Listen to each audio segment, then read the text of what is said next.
Hey there, spy traders. It's August 13th, 2024 at 6 p.m., and you're tuned in to another exciting episode of Spy Trader with your host, Joe Knows.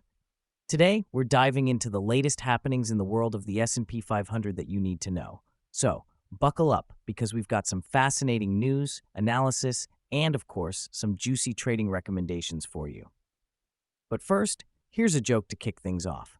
Why do economists make good DJs? They're always spinning figures. Let's get right into it. First off, we've got some positive signals on the Federal Reserve's monetary policy. The latest U.S. inflation data shows the Producer Price Index, PPI, only increased by 0.1% compared to the forecast of 0.2%. This lower than expected rise is making traders optimistic that the Fed might ease up on monetary policy, possibly starting in September. If it happens, it's good news for the S&P 500 as it usually lifts market sentiment and stock prices. Speaking of inflation, that same data has helped the S&P 500 rally by 1.7%, with tech stocks leading the charge. There's a lot of excitement about the upcoming Consumer Price Index (CPI) report, which could reinforce the idea that inflation is easing and further boost investor confidence. Now, let's touch on interest rates. Traders are expecting a potential 40 basis point cut from the Fed in September, with more cuts possibly exceeding 100 basis points over 2024. Lower interest rates often mean higher stock valuations and positive market momentum, making the S&P 500 an attractive arena for gains.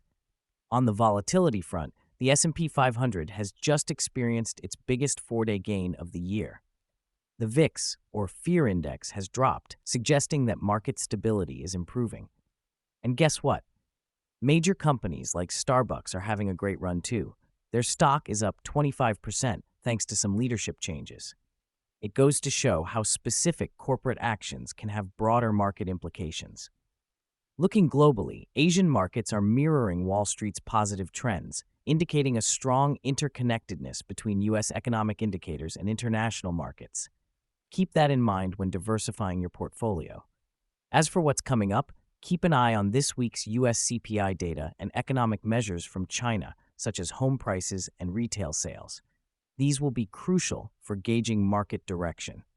Also, Fed officials will be speaking later this week, and their comments could add more fuel to the proverbial fire of market sentiment. Now for some trading recommendations. Based on what we've discussed, tech stocks in the S&P 500 could be a hot pick right now. Companies like Apple and Nvidia are resilient and have the fundamentals to capitalize on easing inflation and interest rate cuts. But remember, nothing is ever certain in the market, and it's essential to do your own research or consult with a financial advisor.